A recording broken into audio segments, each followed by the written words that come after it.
Welcome to the Career Studio podcast, where we boil down the noise and focus on the core concepts essential for building an energizing career you love, one that is simply an extension of who you are and how you want to live your life. Anyone can do it. It's just a matter of knowing what to focus on. Hello. This is the last podcast of the year. And it's been a really fun 2023 for me.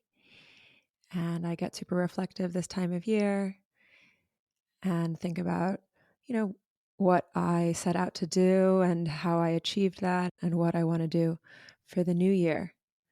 If you are an avid listener of this podcast, you'll know that my word for the year was connection.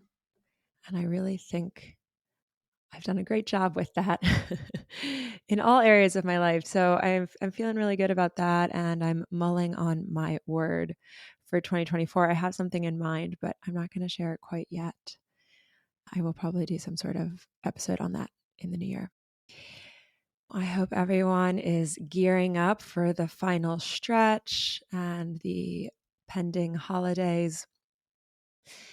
So yes, with that in mind, I wanted to talk about mentors today. But actually, before I dive into that, I just wanted to remind everyone again that I am taking questions to the podcast. So if you have a specific question that you want coaching on, there's something you're struggling with that you would like me to do an entire episode on, I would love to hear it. This is an opportunity to basically get free coaching.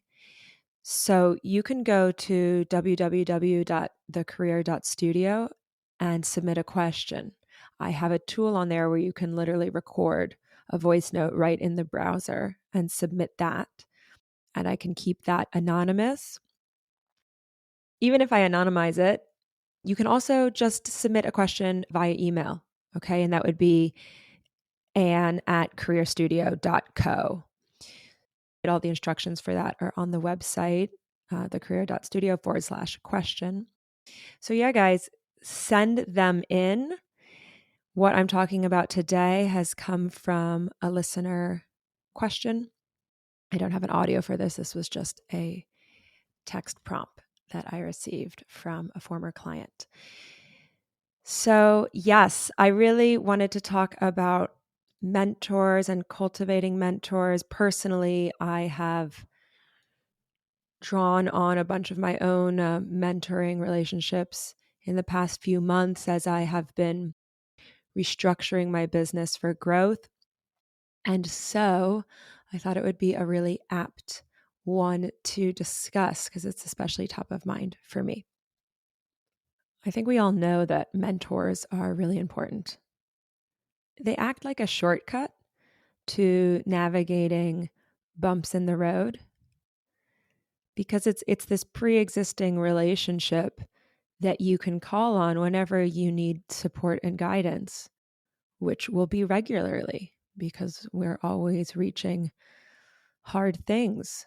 So it's normal to need support. It's normal to ask for support. And if you already have existing relationships, it just makes navigating hard things or confusing things that much easier. But often when I begin working with people, they really don't have a lot of formal mentors guiding them, right? There's just no one that they can go to for help and advice in their career where they have that structure in place. Because when people come to me, they're lost, they're confused, they're bored, they're burned out. So, they're going through something hard. And so in addition to navigating this hard thing, they also have to build relationships afresh, which takes time and effort. And it just makes navigating whatever you're going through that much harder because there's extra energy that's required to build up and establish a relationship and get the advice that you need. Okay, so mentors help us make smarter decisions and they help us conserve our energy and they help us just more efficiently navigate our life. So obviously everyone knows that we need mentors, but in my personal experience, because I didn't always have the structure that I do now. And obviously, in my experience working with hundreds of clients, getting mentors, cultivating mentors, having the right people in your life, that can feel hard. Okay. And here I wanted to go through what people usually find is hard. So I think there's a belief that mentors have to choose you. I think this was definitely a space I was in early on in my career. It was like, oh, I would love a mentor, but that's something where someone really senior bestows upon, a special chosen one, someone who's really bright and really at the top of their cohort and really shining. They get a mentor, right? A mentor looks at them and is like, I want to mentor you. And so I'm going to set up this relationship and give you my wisdom. There's kind of like this passive lens to this belief that, you are chosen to be someone's mentor, that it's like this, I'm not in control of this, which is where a lot of people are in their career and in their life in general, right? Very passive place of letting things happen to them or waiting for permission. Okay. So this is really normal if you think this. Okay. The next thing I think often gets in people's way of cultivating mentors is like, how do I ask? Right? It feels awkward to ask someone like, "Oh, will you be my mentor?" Or it feels like it's not your place to ask, or there might be fear of being rejected. Someone says like, "I don't have time," or "I don't want to," "I don't like you." It comes from this place of it's inappropriate for me to ask for time. They won't want to give me their time. So this is a headspace you could be in. Very normal. We're going to talk about it. And then the last thing, I think a lot of people don't even know who to ask, right? Like, who should I ask to be my mentor? How do I even think about selecting the right person? And I think this is especially difficult if you aren't clear on your path professionally, right? You can feel lost as to who to even go to for guidance. So that's what we're going to dive into today, basically how to create the opportunity for mentorship, who to ask, how to ask, and then how to maintain the relationship in an ongoing way. Okay, so let me just explain how I think about mentorship. So, first of all, you do not have to wait for someone to bestow the honor of being your mentor on you. You can and should choose who you want in your life. Just like friends, right? You choose who you want to be friends with. You meet lots of people and you see who you vibe with and you choose those people. And you want to think about mentorship in the same way. And I'll explain this more in a second, but the point here is that you get to choose. Okay? And then I think the other important point to mention is that while certainly a long-term mentor is valuable and is something that you can cultivate in your life, you don't always have to think of mentorship in that way. And I think that this is what gets a lot of people tripped up, is thinking that it has to be this long-term relationship. And so that's just a lot of weight to put into a relationship that you haven't even built yet. I mean, like everything I teach, these relationships will evolve over time by testing and learning, by starting small and seeing what sticks. Long-term mentors emerge through short-term experimentation, right? Testing and learning in a relationship to see, is this person going to be a long-term mentor? Essentially, as you go through life, you're meeting people. And with every interaction, you can ask yourself, do I want to see more of this person? Do I like the conversations we have? Do I think the advice that they give me is useful? Essentially, there's kind of 3 stress tests to choosing a mentor, bringing a mentor into your life. The first test is, does this person provide the type of guidance that I find valuable? Right? So in your career, in your life, you're going to meet a lot of people. The first question is, does this person give me advice that I like? Then the second test is, are they available to provide that guidance with some sort of regular cadence? Is this more than a one-off? Are they available to kind of be with me in a ongoing way? And we can talk about what ongoing means. That'll vary depending on the person. I'll talk about that in a bit. And then the third test is, does this ongoing guidance continue to be valuable as I evolve, as my career evolves, right? Constantly stress testing the relationships that are in your life to ask yourself, are these still relationships that I want? Are these still relationships that I need? Right? This is basically what's at the heart of creating a mentor.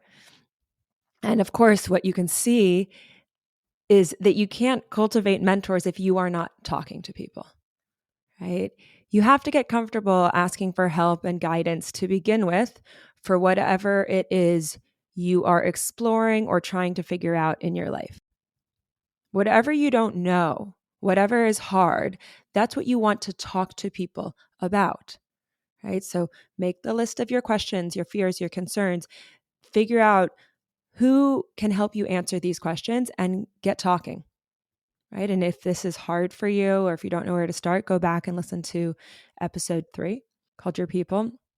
Because so often the issue in our career is that we're not talking to people. We're just, sitting at home stewing on something or thinking about something without actually getting out there and asking our half-baked ideas to other people. So you have to get out there and talk to people. And once you do that, you can start to have this lens of, was that valuable? Are they available to me in an ongoing capacity? Do they continue to be available to me? This is how you find people that you want to bring into your life. Right? Because in these conversations, as you're trying to figure out your career or your life, some people you're going to click with, some people you won't, right? And the people that you click with, these are potential mentors. And of course, all the people that you just work with normally or have worked with in the past, those are also potential mentors. And just people generally in your life, family, friends, potential mentors, right? So everyone you interact with essentially can be a mentor, and it's up to you to decide if you want them to be one or not. Okay, so let me get a little bit more tactical in how I explain this. Like, how do you actually turn a conversation into a mentor relationship? Okay, it's not like you have to be super formal and, write them a little handwritten note saying, "Will you be my mentor?" It's basically as follows. Step 1, as I was saying, talking to people about whatever it is you're struggling with that you think can help you, right? Think about, who do I know? Who am I tangentially connected to who can help me answer whatever the questions are that I have, right? Even if I don't even know what my questions are, what do you need to figure out before you can figure out your questions, right? Talk to people. Okay. And as you have these conversations, ask yourself, did I like this person? Did I find the conversation useful? If the answer is yes, okay, now you have yourself a potential mentor candidate. So you're like, okay, I really enjoyed that conversation. I really clicked with that person. Their advice was super valuable. I think their advice could continue to be super valuable. So step 2, after the conversation, because, let's say this is someone that you've never really talked to before. Maybe you went to college with them and you haven't spoken to them in 10 years, right? And you reconnected with them because, I don't know, they're doing something interesting or whatever, you're in the same city. So follow up with an email or a text or whatever's appropriate and thank them and say, I really appreciated our conversation. It was so great to learn about XYZ. And then you say, I would love to stay in touch as I work on, fill in the blank, whatever it is you're working on. And if they respond positively, then you have yourself basically an active mentor lead. Okay. Step 3, and actually, let me caveat here. You have to see what their appetite is for a conversation, right? You should say, I would love to stay in touch. Could I continue to email you, or do you think we could hop on another call in a couple months if I have another question, and just see what they say. I had a woman once who wanted me to be her mentor. I'd never met her before. She was like through a former boss I had. And she wanted, some mentoring about coaching. So she called me and we had like a chat, just, I shared some wisdom with her. And then she said, what she was really looking for was, a weekly call with someone who could mentor her because she couldn't afford to hire anyone right now. And to me, I didn't have capacity to do that. I didn't have capacity to have a once a week call with someone that I didn't really know. Right. And so for me, it was like the frequency, but because she was super clear, I was able to say to her, look, I don't have capacity for that. If you want to email me once in a while, I'm happy to provide some insight. If you want to have another call like later in the year, I'm also happy to do that. So I was able to then give her my availability. Right. And I was happy to be available to her, but I needed it to be in a frequency that was different than what she wanted. So you have to feel it out here and see what's appropriate and gauge their availability. Okay.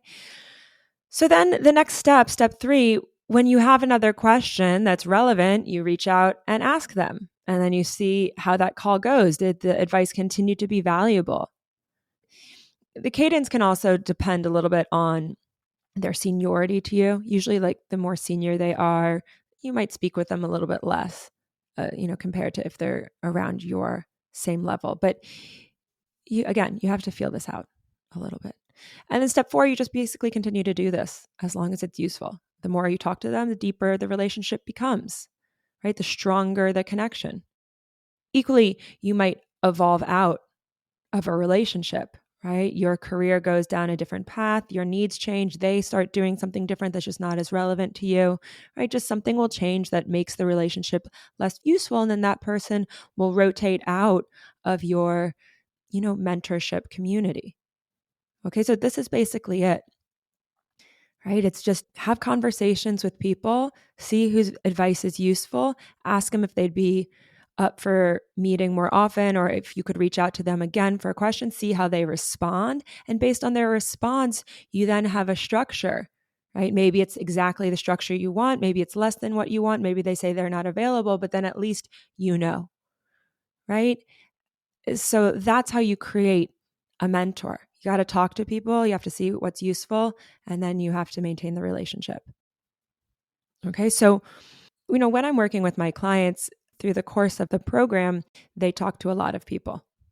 Okay, so they're really expanding their network and they're filling it with potential new mentors. And at the end of our work together, I like to have them reflect and nominate what I call your own personal board of directors. And I think people really like the name of this. It's kind of a cool concept to think of your own who's on your board. But we should all have our own board. How I think about this is a board of directors should be a set of people who can provide diverse guidance. Okay? Your board is going to evolve as you evolve. You might change careers and you'll need to revise, as I mentioned before, the mentors in your life, so your board will evolve with you. Right? If your career changes, you're probably going to slightly shift who's on your board. But I have a whole structure for thinking about who is on your board, those kind of archetypes. And I'm actually going to share it now on the podcast. I'm going to just give all of this away because I think it's a really nice tool. So these are the seats. These are the archetypes I like people to think about. You can have more than one person for each of these archetypes, of course. You might not have anyone in the seat at the moment, but what I've done here is just try and think of diverse sets of advice and leadership and ways of looking at things so that you can have really well-rounded support around you. The first seat I call the gray hair, and this is probably the classic mentor seat that all of us think about. And this is a person at the top of their field who's more senior than you, someone who can offer you a bird's eye perspective on your options, who has hard-won pearls of wisdom to share with you. They likely have a big network to draw on. They can introduce you to people if you need. For me, this has changed throughout my career. When I was in advertising, I had a different person than who I have now. I actually have a couple of people in this gray hair seat. And of course, they don't have to actually have gray hair. But they are more senior to you and kind of at the top of their field. Okay. And if you don't know your path, this can just be someone more senior than you who has that perspective, that wisdom, right? Someone who's maybe navigated bumps in the road in their career or has navigated career change, just someone who you respect, who kind of has that wisdom and experience that I like this seat to have. Okay, so you can consider who that person or people are for you. The next seat, these aren't in any particular order. The next seat I call the U+2. So you always want to be in touch with someone who's just a bit ahead of you or on a similar path or related path. Okay, because they're going to be able to offer you like very specific, very tactical advice because they've just gone through similar challenges to you. It doesn't have to actually be 2 years. Maybe it's 3 years, maybe it's 4 years, but someone who's just a little bit ahead of you. And the seat can change often, because your path will shift. For each stage of my business, I've kind of had a different person that's a U+2 for me, right? In advertising, it was the people who were just like the next rung on the ladder to me. When I was first training to become a coach, it was this woman who she had a relationship coaching business and she was selling packages. I mean, now our businesses are totally different and I don't really speak to her that much anymore. But at the time, she just had more of a structure around her business. And so I used to talk to her about that. And then kind of when I realized how I wanted to structure my business, I was part of this big coaching program. It was people who were in the program, but who were a bit further ahead than me in the development of their business. Now I've hired a coach to help me restructure my business for growth. And I actually consider her kind of my U+2. She's more than 2 years ahead of me, but she's kind of at that next phase of her business that I'm looking to be in, right? So for me, this has evolved. For you, it will evolve, but it's just that person that's a little bit ahead of you. Okay, the next seat is kind of a fun one. I call it the Maverick. And this should be filled with someone who has designed whatever you consider to be an unconventional career, something that is just different than what you've done. Okay, someone who can really offer like a different perspective to thinking about your career, who might challenge what you believe is possible, who might push you to explore things outside your comfort zone or look at things in different ways. I have a bunch of different people. I have a friend who he's had a very varied career. He worked in consulting and venture, and now he partly runs a nightclub. And he's just an interesting guy. And I like to talk to him about the career decisions he's made. Equally, I have a friend, she's like a career consultant. She, a senior partner at McKinsey. It's a very, very different career to me, but that kind of wisdom is still valuable to me because she's thinking about her career in a slightly different way. It's a much more structured, maybe traditional career. And me being a coach and an entrepreneur, it's very different from me. So you could also consider someone like that a bit of a maverick. I also have a friend who has launched a very cutting edge business in crypto. It's like a market data crypto business. Anyways, she just really sees 10, 20 years into the future. She has a lens that I don't have, thinking about business, thinking about the world. So I really value her opinion as well. So, it's, to me, these are just people that think differently than me. They have different careers than me. It's just good to have those types of people in my life. So I'm not in my own little bubble of coaching. So yeah, so think about who that person is for you. I think what I mean by maverick is just that it's very different than you. Okay, the next seat I like to consider, I call it the cheerleader, because everyone needs a cheerleader in their life, right? It's those moments when you need encouragement to keep going or to pick yourself up after a failure. You want someone who really believes in you, who has your back.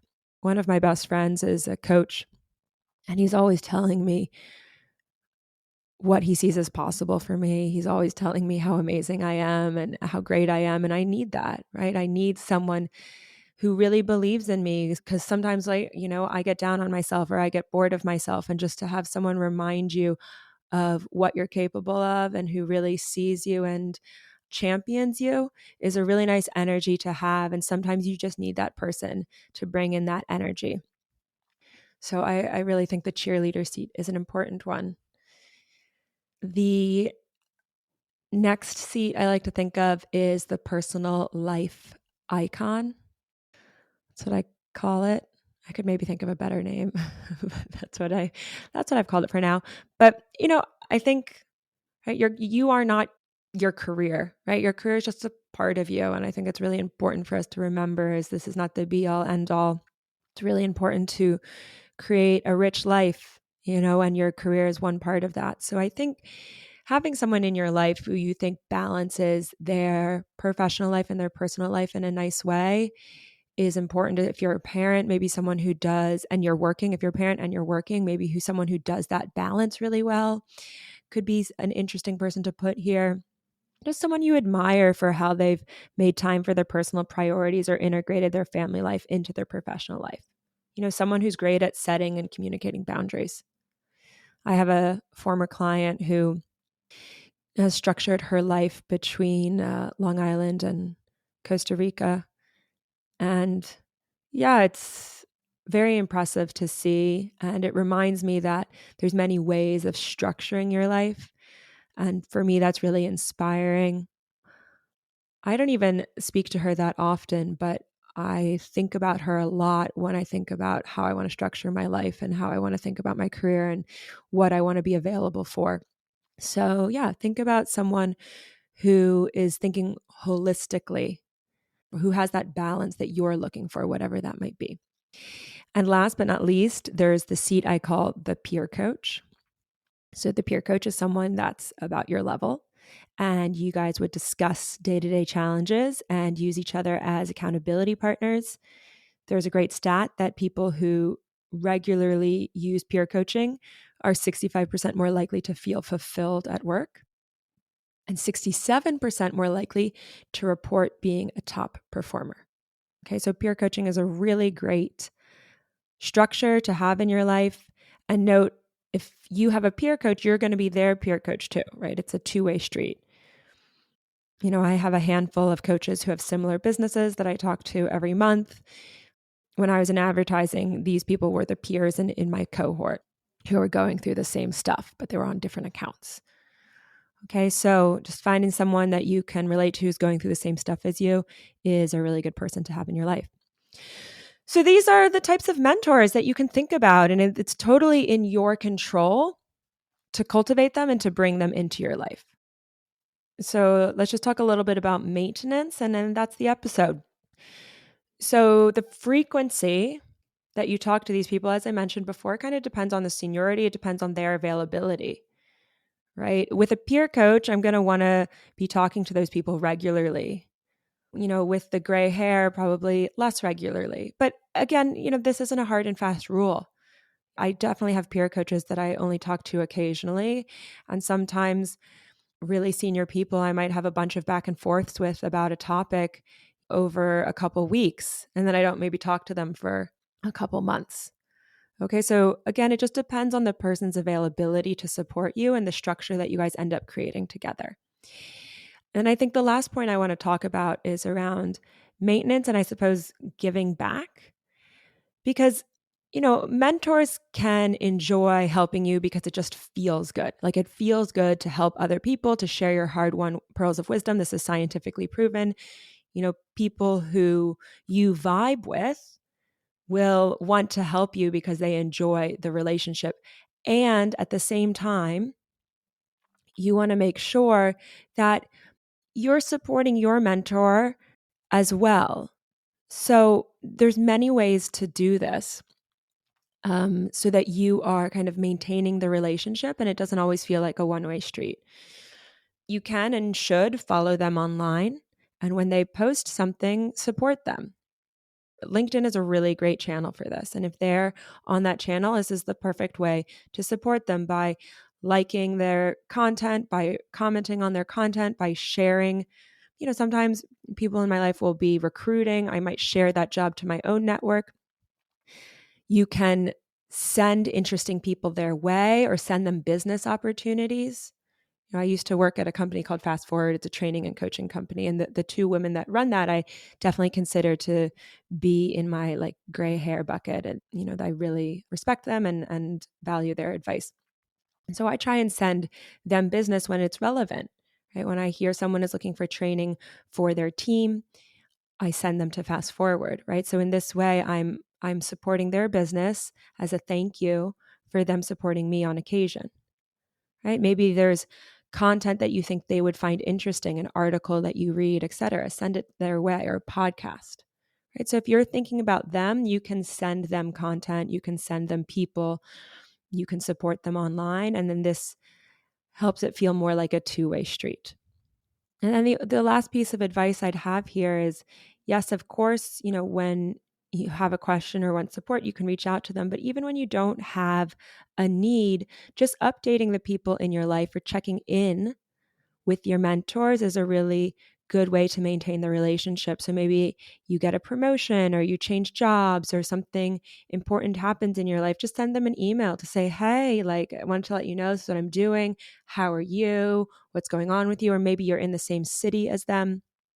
That's a really good way to maintain the relationship. So I hope this has been really clear about mentors. I hope this has debunked, demystified getting a mentor. Really, it comes down to having conversations, like everything. So much of what I talk about, you have to talk to people. If you're not talking to people, you can't create mentors. So talking to people and seeing who you vibe with, seeing whose advice really resonates with you, and then turning that into a relationship, and also understanding that sometimes those relationships will be fleeting. I've had people who were kind of mentors for a couple months and that's it. And then sometimes they'll evolve into longer term relationships. So, also demystifying this idea that mentors need to be this really senior person who you work with throughout your career. That's just a lot of pressure on a relationship. And I can think it often stops people from cultivating relationships. But at the end of the day, that's what mentorship is. It's just a relationship. And hopefully I have given you the tools to begin to cultivate your own. Think about who you want on your board. Think about who you can nominate immediately. Reach out to them, connect with them, support them, and you will have more people in your life to support you, which will make everything easier. Okay, guys, have a great end of the year. Take care. Hey, if you're ready to create an energizing career you love, one that is simply an extension of who you are and how you want to live your life, then I want to invite you to schedule a consultation. We'll get to the bottom of what's going on for you and exactly where you need to focus to bring your career and life into alignment. It's free.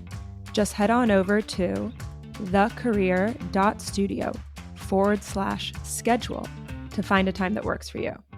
Or if you're enjoying and getting value from these episodes, I'd love you to leave a short review on whatever podcast app you use. This helps other people like you find and get value from the podcast too.